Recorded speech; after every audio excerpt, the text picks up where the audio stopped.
Your first reading assignment is the Apostolic Tradition by Hippolytus of Rome. Now, I want to give you just a little bit of an introduction to who this man was and some things to keep in mind. We talked in class about the importance of understanding the diachronic and synchronic context. And this is by no means exhaustive, but just want to give you a little bit of background as you enter into this work. So Hippolytus of Rome was from Rome. Pretty obvious. It's kind of nice that a lot of times people's places of residence matched, they were with their name. Thomas Aquinas, for instance. Aquinas is not his last name, it is where he was from. Anyway, Hippolytus is from Rome. He's a bishop in Rome, he contends to be a bishop in Rome, I should say. But he's a presbyter or a pastor he's born in 170, dies in 235. So, that's where he is. He's a little bit later than, I wanted to start out with in terms of this class. We'll be looking at some things that are even earlier than this. Nevertheless, I chose this reading because it talks about the worship of the church. And Hippolytus here is talking about how the church has worshipped for the last several generations. And now we think that there's probably some change that had gone on there, but nevertheless, it's probably a fairly accurate record of what the Christian worship was for much of the church. That's something that the Christians didn't really write a whole lot about at first, because they just kind of assumed that this is what they did. And the New Testament doesn't prescribe exactly how the worship services should go. I think giving some freedom. Obviously, there's portions of it that you absolutely need. The right preaching of God's word, prayer, worship, all of those things are essential elements. But the New Testament doesn't prescribe exactly what that should look like. And I think there was some freedom in the church. Nevertheless, a set pattern began to emerge. And we don't know much about that pattern except for some of the early writings, and this is one of the earliest ones. So the Apostolic Tradition, and you see that title there, the Apostolic Tradition, tells you that he is trying to represent what goes all the way back to the apostles' time. This is the Apostolic Tradition. This is what it continues in the tradition of the apostles that was handed down to them, and they kind of took it and carried it along. So what do we know about this man, Hippolytus? Well, so he's in Rome, and we know a few things about Rome. Rome is the capital here of the empire, but the Christian, and Rome is a largely Latin-speaking place. You go to Rome, you expect to speak Latin. But it's interesting, Rome also has a lot of influence from the East, which would speak Greek. And the Christians in Rome tended to be more Greek-speaking than Latin-speaking. Maybe they were immigrating more from the East, or, not exactly sure why. But there's evidence that the church in Rome was actually speaking Greek initially. Now, as various churches were planted and the church grew in Rome, which it was in Rome very, very early, we know. But as it began to flourish there, you had naturally a division between the Latin speakers and the Greek speakers. And Hippolytus is a Greek speaker. He's writing in Greek. And what might have happened here is that there is a division between the we know that Hippolytus challenged the bishop for authority. Hippolytus wasn't happy with how tolerant the bishop was. Major issue for Christians at the time were what happens with those who've lapsed, who've maybe not stood true to Christ during persecution or moral failures or something.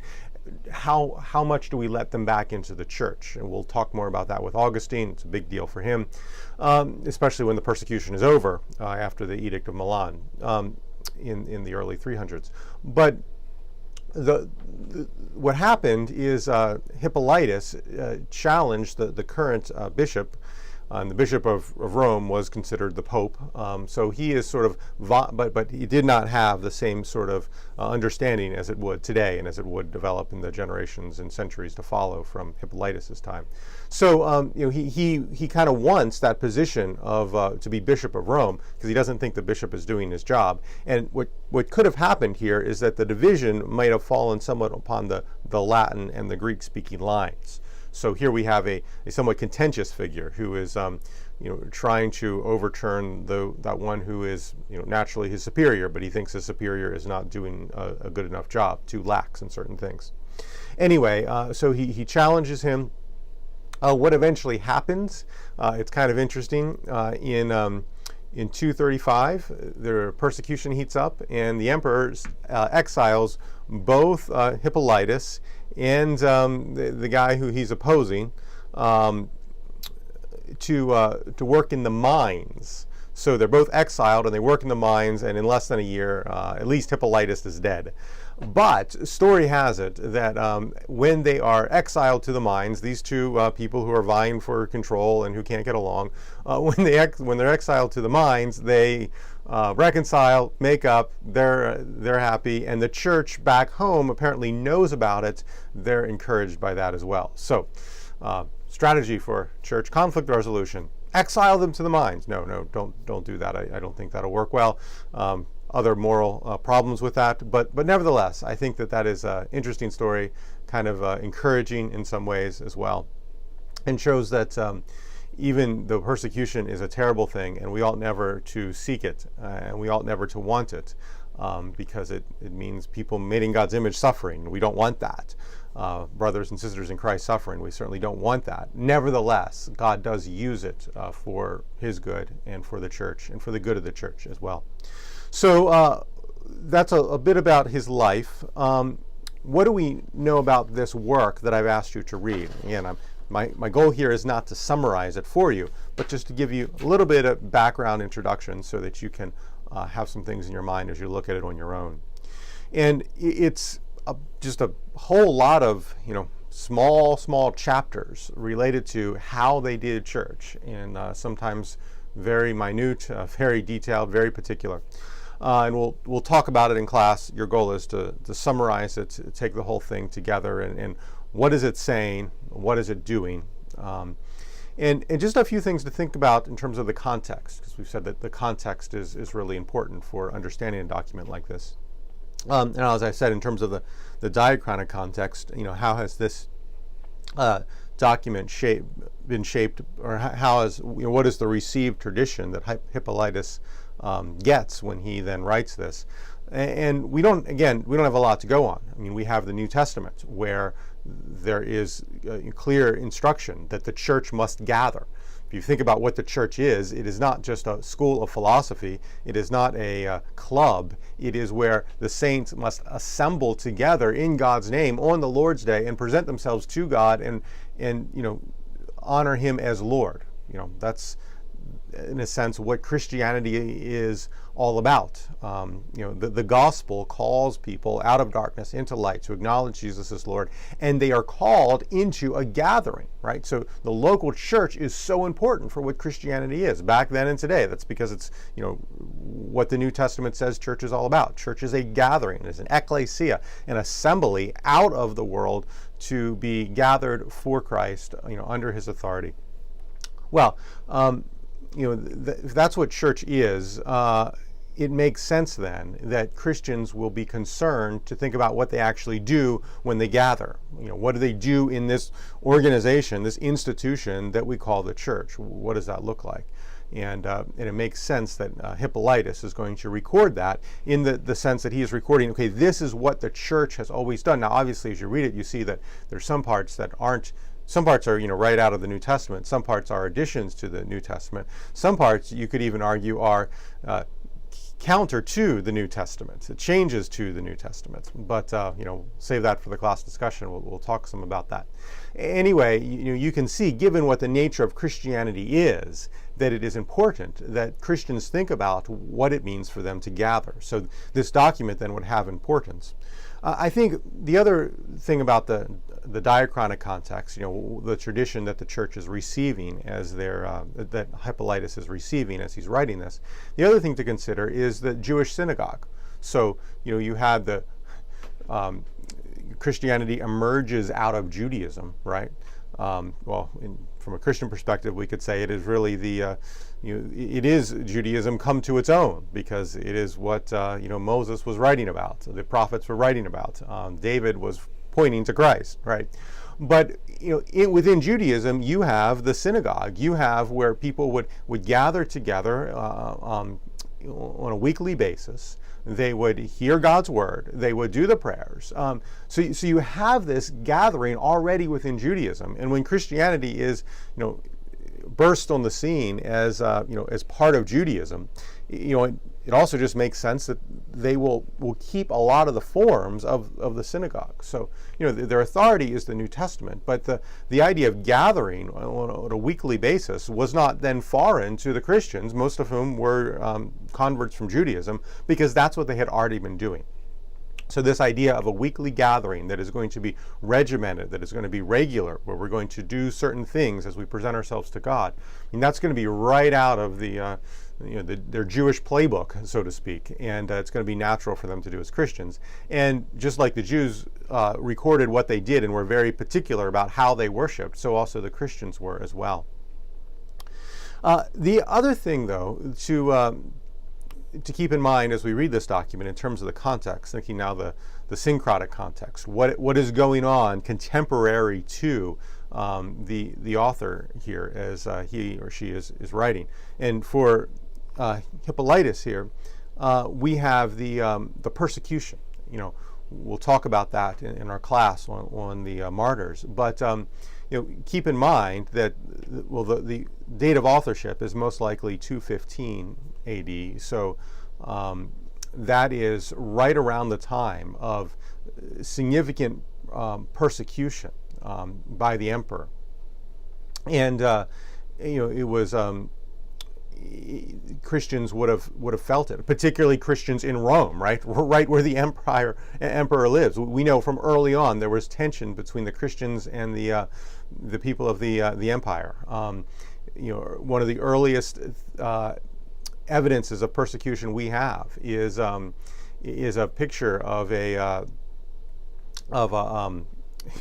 donkey hanging on a cross, and it says about this person who, so and so worships his Lord, and it's a picture of a donkey on a cross. So they're making fun of Christians at the time. That's found on a wall in Rome, even before the New Testament is been completed.